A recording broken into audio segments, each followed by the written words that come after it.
phone should go quick. So in printed threads, do you guys have job descriptions? We do have job descriptions. I think. What is a job description? A job description describes a job. So Pretty simple. It's pretty important to be very specific about what you expect out of a person, and so that whenever they are doing their job, they understand what they're supposed to do, and they also understand what you expect out of them, so that when something happens and they are not doing their job correctly, they understand when you are coming to them to say, why aren't you doing your job correctly? Yeah, think about it as a sports team. Everything. If you think about it as a business as a sports team, every single player has a specific role on that team, and their role is well defined within the game plan. You know, a wide receiver runs out in the game plan. He takes a left, then he button hooks back into the center. He's supposed to catch the ball. Doesn't always happen, but that's his role in the game plan.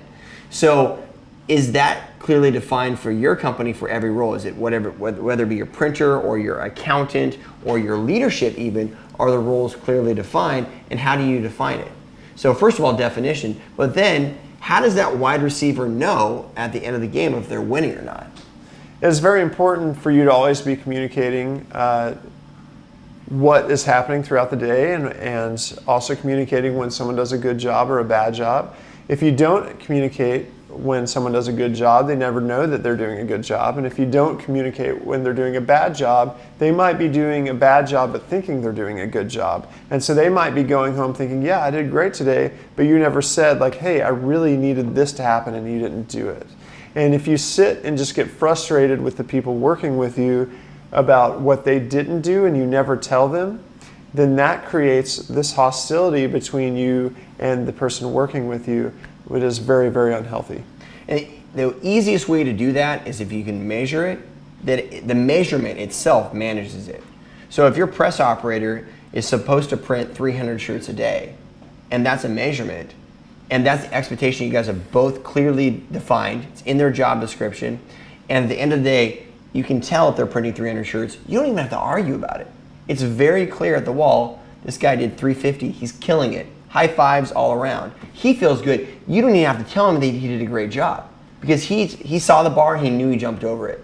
Right. But if you don't define that 300 shirt mark, if you don't set the bar and then measure if they're jumping over the bar, how do they know? You know? So in production, we have goals set for the amount of shirts that are printed every day. Actually, we have an equation based on setups versus shirts printed, because if we have 10 color jobs, we're not going to print as many shirts as we would if we had 10 one color jobs. But so we have an equation built that says they should get X amount of work done per day.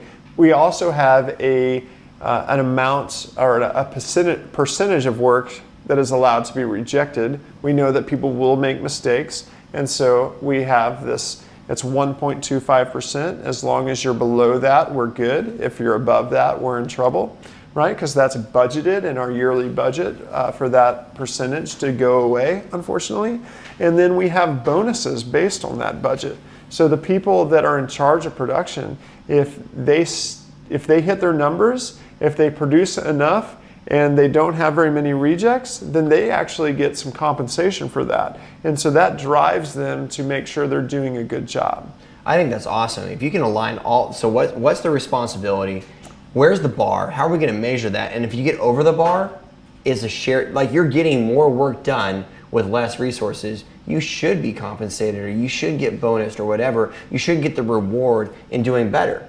But if you don't document it first, if you don't describe it, then if you don't measure it or set that bar, how do you even do that in the first place? So it's that those three things are very, very important in your team. And how often do you review with each team member how they're doing? We actually have a scorecard. So we have a weekly meeting with supervisors and managers saying, this is where we're at sales-wise, this is where we're at rejects-wise, this is where we're at production-wise. So like they all know how they're doing in those realms. But beyond that, we have a scorecard. And that scorecard is kind of like a report card you would get at school, right? It says, hey, on a scale of 1 to 5, this is how you've done with efficiency. This is how you've done with rejects. This is how you've done with time and attendance. This is how you've done with cleanliness, and this is how you've done with attitude. Right? That's awesome. So you measure attitude? Yeah. And because, you know what, someone might be having a bad week. They might have, like, you know, their cat died or something like that, and they're having a bad week. They don't realize what they're projecting to everyone else. They're projecting that bad attitude. And so when you can say, hey, there's something going on, you're not acting normal, they might be able to check themselves and be like, oh my gosh, I didn't realize you could notice that. And also, on the flip side, it's great for management to realize it, because sometimes, like, that person, they're driving me crazy. Yeah. They're just negative all the time. But really, you look back at that history and you're like, right. They're actually not. Something must be happening, you know? And so the flip side is whatever you can measure, I think that's awesome. So you measure like 5 things. Yeah, and that is communication to your whole team, right? The number one thing that I've always heard from people working with us that are upset is there's not enough communication. And so we have set all these things in place to make sure that we communicate on a regular basis with everyone. Also on our evaluations, what we do is we help with goal setting, because their job description and career pathing might continue to change. So you always want to challenge your team member. They might start out as an operator, but they might want to be a manager, or they might want to be a director, or they might want to move into sales, or maybe art one day. And so you want to know where they're going. You want to make sure they're continually learning and challenging, because at the end of the day, we're challenged to make things better as a society, as a human. Once our basic needs are taken care of, we're going to want to make the world a better place. We're going to want to create a better life for ourselves and those around us. So you want to make sure that you're communicating and making sure that you're challenging and understanding where your team member wants to go. Yeah, I think this is actually a really cool story. So a few years ago, we were left with a situation where our production manager had quit and we had to replace him. And we replaced him and that didn't work out. And then we replaced that guy with a different guy and that didn't work out. And we were sitting and I was just talking to one of the girls that worked for us, and she was spouting off all these ideas, all these big ideas, like this could change, that could change, this could be better. And it was all stuff that was in my head already.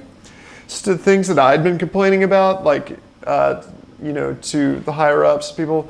And she was saying them as a press operator. And I was thinking to myself, well, why don't you just run production? And so we moved her into that position. Now she runs production and she's killing it, right? But it's because she had that mentality. But if I wasn't communicating on a regular basis with everybody on the team, I would have never known what she had to say. And she might have gotten passed up for a promotion.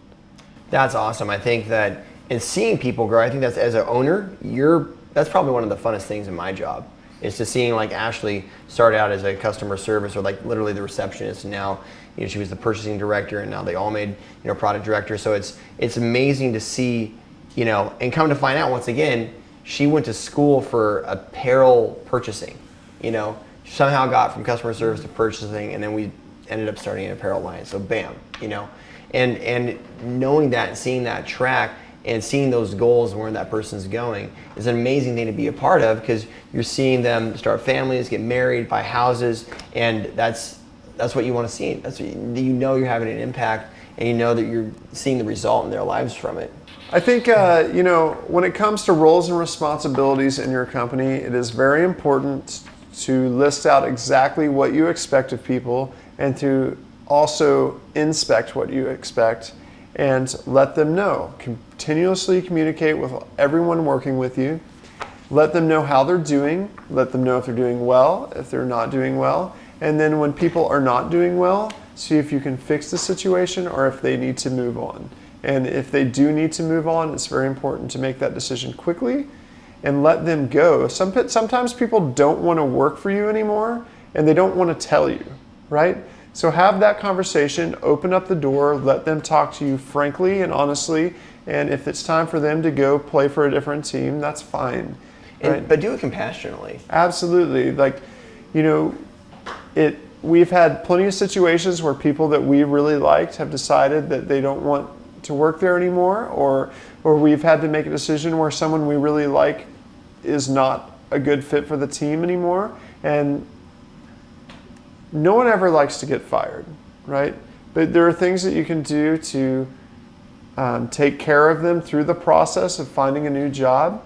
And it is important to do what you can to help them out.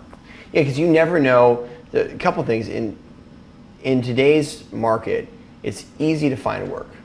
In today's market, it's easy to work for yourself. You can be an Uber driver, you can be a Lyft Right. driver. There's more opportunity to make money than there ever has been before, and it's easier to do so. So first of all, you don't know who they're going to talk to.